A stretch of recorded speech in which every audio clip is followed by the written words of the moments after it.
नमस्कार, मैं डॉक्टर पूनम जायसवाल आज आपको इकोलॉजी के बारे में बताऊंगी। सबसे पहले basic concepts of ecology. Ecology क्या होती है? दूसरे अन्य विज्ञान की तरह इकोलॉजी भी एक विज्ञान है जिसके अपने सिद्धांत और कंसेप्ट्स होते हैं, जो कि इस तरह से हैं। पर्यावरण में पाए जाने वाले सभी लिविंग ऑर्गेनिजम्स जितने भी होते हैं वो सभी एक दूसरे से रिएक्ट करते हैं, एक दूसरे से प्रतिक्रिया करते हैं और इसकी वजह से एक दूसरे पर प्रभाव भी डालते हैं। चाहे वो एनिमल पॉपुलेशन हो या फ्लोरा हो, कहीं की वेजिटेशन हो, ये सभी एक दूसरे पर इंटरडिपेंडेंट होते हैं और इस तरह से एक दूसरे पर प्रभाव डालते हैं।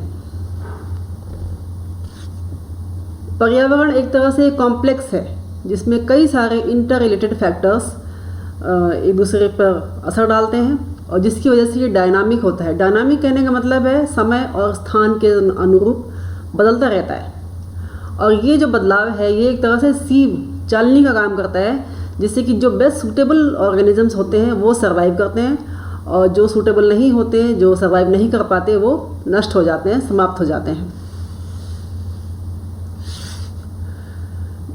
जितने भी स्पीशीज़ एक जगह पाए जाते हैं एक पर्यावरण में, वो सभी एक तरह से उनकी संरचना, उनके फंक्शन, उनके रिप्रोडक्शन, उनकी ग्रोथ, उनकी मॉर्फोलॉजी, उनमें सब में एक रूपता पाई जाती है। आपने देखा होगा एक स्पीशीज़ के प्लांट्स 10-20 प्लांट्स एक लोकेलिटी में वो लगभग देखने में एक जैसे होते हैं, उनके सारी क्रियाएं भी एक जैसी होती हैं। कुछ स्पीशीज़ ऐसे होते हैं जो कि प्लास्टिक होते हैं। प्लास्टिक कहने का मतलब है इन्वायरमेंट के अनुसार आसानी से एडजस्ट कर सकते हैं अपने आप को, संरचना के आधार पर भी और अपनी फिजियोलॉजी के आधार पर भी। और ये प्लास्टिसिटी जो है वो सक्सेशन के हिसाब से काम आती है, उनके एडाप्टेशन के लिए काम आती है। जैसे कि कई सारे स्पीशीज़ ऐसे होते हैं जिनमें कि जो बदलाव होता है वो सिर्फ सोमेटिक बदलाव होते हैं, सिर्फ मॉर्फोलॉजिकल बदलाव होते हैं कुछ समय के लिए, जो कि इनहेरिट नहीं होते। इस तरह के जो ऑर्गेनिजम्स होते हैं उनको हम इकैड्स कहते हैं।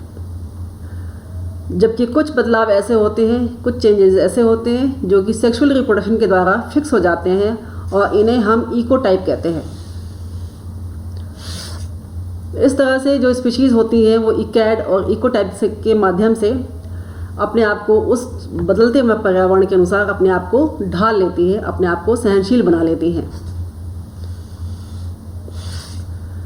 सिर्फ पर्यावरण ही नहीं, ऑर्गेनिज्म भी पर्यावरण के ऊपर प्रभाव डालते हैं। जैसे कि जो भी ऑर्गेनिज्म वहाँ पर पाए जाते हैं वो अपनी वृद्धि, डिस्पर्सल, रिप्रोडक्शन, डेथ, डिके इत्यादि के द्वारा उस पर्यावरण को बदल सकते हैं। ये दोनों तरफ का इनका जो प्रभाव है वो दो तरफा होता है। जैसे पर्यावरण ऑर्गेनिज्म पर प्रभाव डालते हैं, वैसे ऑर्गेनिज्म भी पर्यावरण के ऊपर अपना प्रभाव डालते हैं और ये प्रभाव बाद में जाकर, इसको हम सक्सेशन कहते हैं, ये इकोलॉजी का एक पार्ट है जिसको हम आगे पढ़ेंगे। और ये सक्सेशन जो होता है वो आपने पढ़ा होगा, प्रथम first step, second step, third step, ऐसे ऐसे करते करते जब तक वो फाइनल स्टेज पर नहीं पहुंच जाते, जिसको हम क्लाइमैक्स कहते हैं, तब तक ये सक्सेशन चलता रहता है।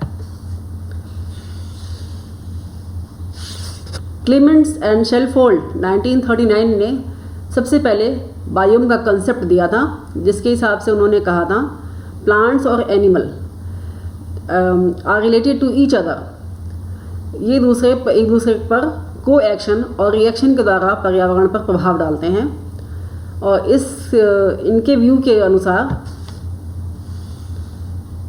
एक जैसे पर्यावरणीय कंडीशन के अंदर इनके अपने रिएक्शन से और रिएक्शन से more than one community develop हो सकती है, जिसमें से कुछ कम्युनिटी ऐसी होती है जो क्लाइमेक्स स्टेज पर पहुंचती है और जबकि कुछ कम्युनिटी ऐसी होती है जो क्लाइमेक्स स्टेज पर नहीं पहुंच सकती। और इस तरह से एक पर्टिकुलर कम्युनिटी में है जिसमें कई तरह के सक्सेशन स्टेजेस आपको देखने के मिलते हैं, जिसमें कुछ प्लांट्स ऐसे होते हैं, कुछ वेजिटेशन ऐसी होती है वो कि बीच के स्टेजेस में होती हैं, जबकि कुछ क्लाइमेक्स स्टेज पर होती है। क्लाइमेक्स स्टेज पर पहुंचने की पहचान ये होती है कि वहाँ पर एक या दो स्पीशीज़ ही डोमिनेंट होगी, जिसके नाम से वो कम्युनिटी वहाँ पर पहचानी जा सकती है। उस वहाँ का बायोम भी उसके नाम से पहचाना सकता है। जैसे कि हम कहते हैं डेजर्ट बायोम। डेजर्ट बायोम कहने का मतलब है कि वहाँ पर जीरोफिटिक प्लांट जो होते हैं वो डोमिनेंट होते हैं वो वहाँ के क्लाइमेक्स वेजिटेशन को अचीव कर चुके हैं। टांसले ने 1935 में इन्वायरमेंट के रोल को सबसे पहले एम्फेसाइज किया था और उन्होंने ये कहा था कि बहुत सारे ऐसे फैक्टर्स होते हैं जो कहीं कहीं की जगह पर किसी स्थान की पर्यावरण पर अपना प्रभाव डालते हैं और ये कुल मिलाकर ये सारे जो इसके फैक्टर्स हैं वो सब मिलकर एक इकोसिस्टम डेवलप करते हैं, इकोसिस्टम बनाते हैं जिसमें लिविंग नॉन लिविंग सारे फैक्टर्स एक साथ कार्य करते हैं। और ये एक तरह से नया कंसेप्ट था जिसमें कुछ पॉइंट्स हम यहाँ पर डिस्कस करेंगे, जैसे कि बोथ बायोटिक और एबायोटिक कंपोनेंट जो होते हैं वो उनकी जो स्ट्रक्चरल और फंक्शनल यूनिट बनाते हैं इकोसिस्टम के, और कुछ डिस्क्रीट बायोलॉजिकल यूनिट्स जो होती हैं पॉपुलेशन कम्युनिटी ये सभी मिलकर एक पर्टिकुलर बायोम बनाती हैं। एक पर पॉपुलेशन का एक स्पेसिफिक नीच होता है। नीच कहने का मतलब है हमारे आप समझ लीजिए कि हमारी परिधि, हमारी सीमा, जहाँ तक वो सर्वाइव कर सकते हैं।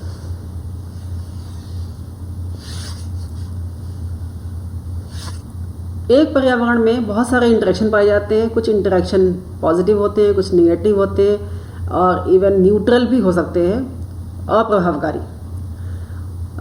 और ये जो प्रभावकारी हैं वो सभी इंटर या इंट्रा स्पेसिफिक लेवल पर ही भी हो सकते हैं। इंटर स्पेसिफिक मतलब दो स्पीशीज़ के मध्य पाए जाने वाले इंटरेक्शंस और इंट्रा स्पेसिफिक मतलब एक ही स्पीशीज़ के अलग अलग इंडिविजुअल्स के बीच पाए जाने वाले इंटरेक्शन।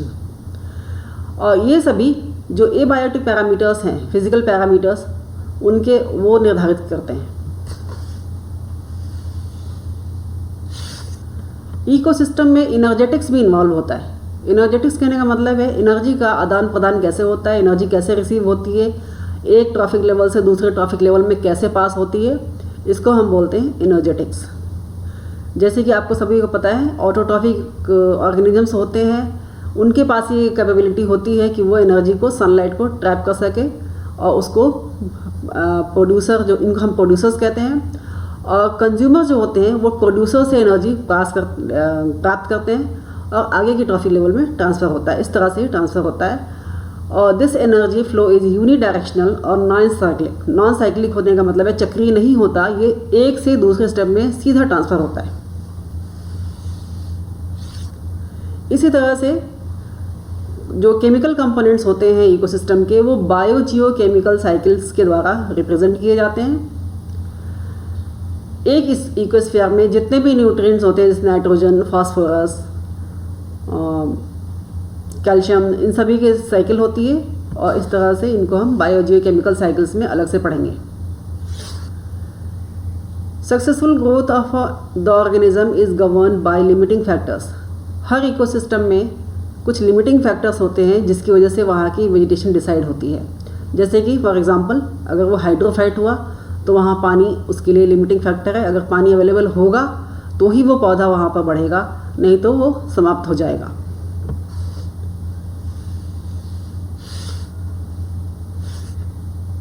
नेचुरल कंडीशन में धीरे धीरे सभी जो वेजिटेशन होती है, सभी प्लांट्स होते हैं, वो धीरे धीरे एक सक्सेशन स्टेज उसमें चल रही होती है। सक्सेशन कहने का मतलब है, आपको पहले ही बता दिया, सक्सेशन मतलब होता है एक बेयर लैंड पे धीरे धीरे प्लांट कम्युनिटी की वृद्धि, एक स्टेज से दूसरे स्टेज में, दूसरे स्टेज से तीसरे स्टेज में, तीसरे से अगले कई स्टेप को पार करते हुए वे क्लाइमैक्स स्टेज पर पहुंचते हैं जहां उसके आगे उसमें फर्दर डेवलपमेंट नहीं होता।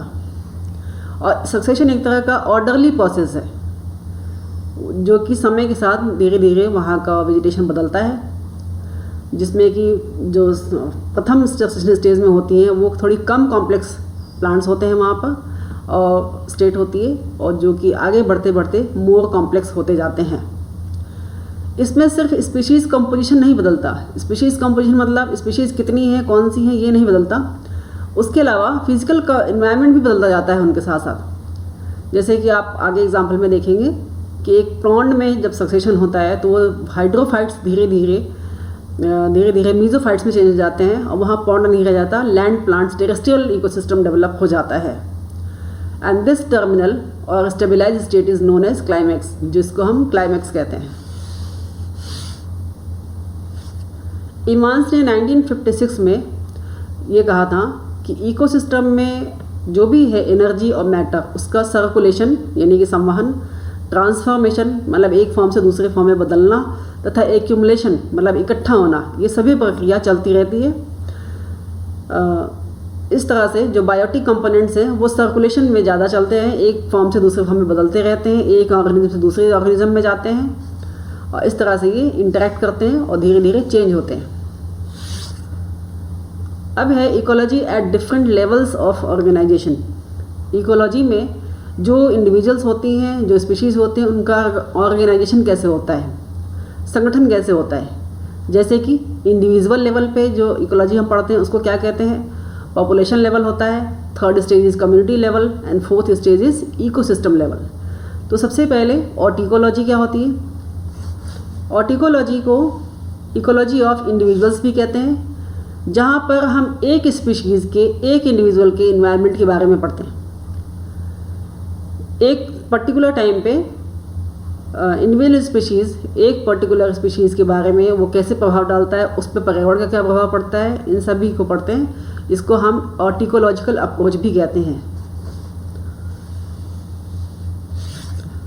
इसमें हम उसके geographical distribution, morphology, taxonomic position, life cycle, इन सभी के बारे में अध्ययन किया जाता है। Second stage is साइनेकोलॉजी।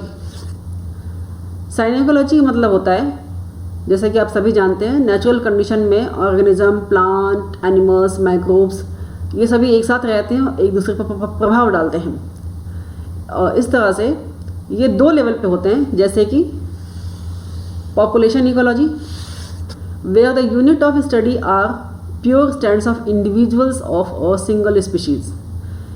एक सिंगल स्पीशीज़ के ढेर सारे इंडिविजुअल मिलकर एक पॉपुलेशन बनाते हैं किसी एक पर्टिकुलर स्थान पर, किसी एक पर्टिकुलर टाइम पे, समय पे, और इनके जो हम इंटरडिपेंडेंस की स्टडी करते हैं, इसको हम कहते हैं पॉपुलेशन इकोलॉजी।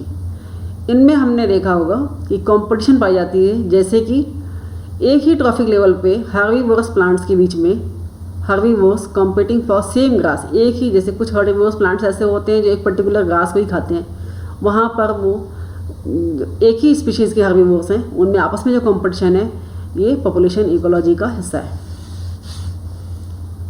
ये आप फिगर 1 से देखिए, इसमें सर्कल में जितनी भी स्पीशीज़ दिखाई गई है, गोले में ए लिखी हुई, ए, ये सभी एक ही स्पीशीज़ के ढेर सारे इंडिविजुअल्स हैं और ये रिप्रेजेंट करता है पॉपुलेशन इकोलॉजी के, एक ही स्पीशीज़ के ढेर सारे इंडिविजुअल्स। नेक्स्ट देखते हैं कम्युनिटी इकोलॉजी क्या होती है। पॉपुलेशन इकोलॉजी के उल्टा, here the units of study are groups of individuals belonging to different species. इसमें प्लांट्स और एनिमल्स दोनों आते हैं। आप यहाँ पर सेकंड डायग्राम में देखिए, इस गोले में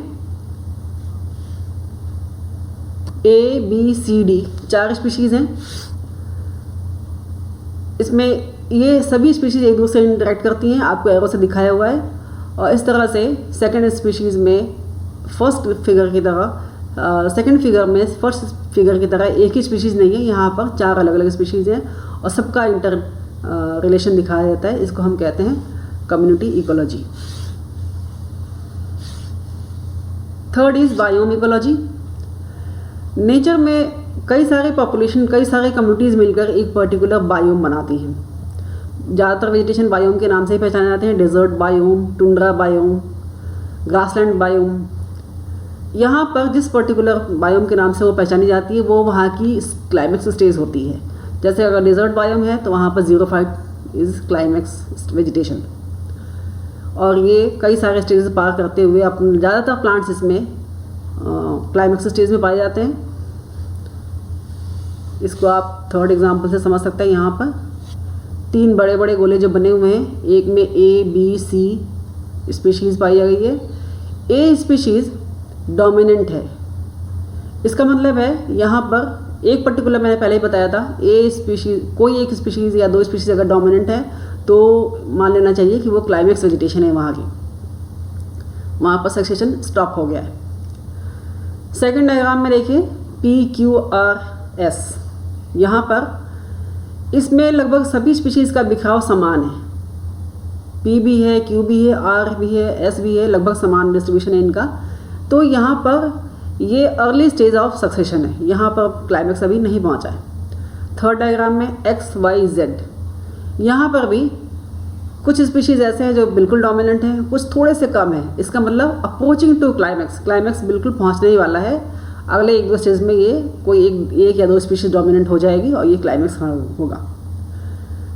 ठीक है, तो ये तीनों जो कम्युनिटीज़ हैं, 3 अलग अलग कम्युनिटीज़ हैं, वो आपस में इंटरेक्ट करती हैं अंडर अदर एबायोटिक फैक्टर्स।